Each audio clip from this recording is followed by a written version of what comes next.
நான் அபி வீக்கெண்ட் வந்தாச்சு. அப்படியா? அடி பாவி, என்ன கிழமை இன்னைக்கு? சாட்டர்டே இன்னைக்கு. அதுக்கு என்ன இப்போ?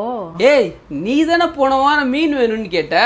செக் பண்ணேன், நீ ஞாபகம் வச்சிருக்கியான்னு. பரவாயில்ல, தப்பிச்சிட்ட. சரி, என்னென்ன மீன்லாம் வாங்கலாம்? குழம்புக்கு மத்தி மீன் வாங்குவோம். சூப்பரு.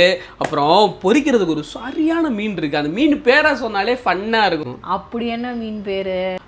லெதர் ஜாக்கெட் அதுக்கு பேரு. லெதர் ஜாக்கெட்டா? நானும் கேள்விப்பட்டிருக்கேன். அந்த மீன் பொரிக்கிறதுக்கு சூப்பரா இருக்கும். சரி வா, போய் வாங்கிட்டு வருவோம். சரி வா, அப்போ போய் வாங்கிட்டு வந்து ஒரு புடி பிடிச்சிடலாம். ஃபைனலி நம்ம கடைக்கு வந்தாச்சு.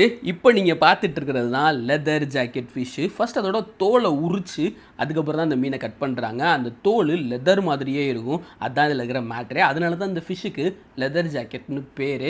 ஸோ இது பொரிச்சு சாப்பிட்றதுக்கு சூப்பர் டேஸ்ட்டாக இருக்கும். அதனால் நெக்ஸ்ட் டைம் நீங்கள் ஃபிஷ் மார்க்கெட் போனீங்க அப்படின்னா இந்த லெதர் ஜாக்கெட்டை கேட்டு வாங்கி சாப்பிடுங்க, செம்மையாக இருக்கும். எனக்கு இந்த லெதர் ஜாக்கெட் புதுசாக இருந்தது.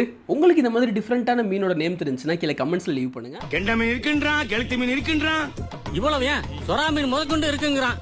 ஆனா நீங்க கேட்ட ஜாமீன் மட்டும் இல்லைன்ட்டாங்கண்ணே. அப்புறம் நாங்கள் குழம்புக்கு மத்தி மீன் வாங்கியிருந்தோம். இந்த மத்தி மீனில் ஒமேகா 3 அதிகமாக இருக்கிறதுனால நம்ம ஹெல்த்துக்கு ரொம்பவே நல்லது. ஹை ப்ரோட்டீனும் இருக்குது. இந்த மாதிரி சீ ஃபுட்ஸ்னு வந்துட்டாலே ப்ரானை தவிர்க்கவே முடியாது. கூடவே ப்ரான் ஒரு 1/2 கிலோ வாங்கிட்டு இன்றைக்கி வீக்கெண்டை சிறப்பாக தரமாக நாங்கள் வந்துட்டு என்ஜாய் பண்ண போகிறோம், சாப்பிட போகிறோம், நிம்மதியாக தூங்க போகிறோம். உங்கள் வீட்டில் என்ன டிஷ்ன்றதை கமெண்ட்ஸில் லீவ் பண்ணிட்டு மறக்காமல் நம்ம பேஜை ஃபாலோ பண்ணிக்கோங்க.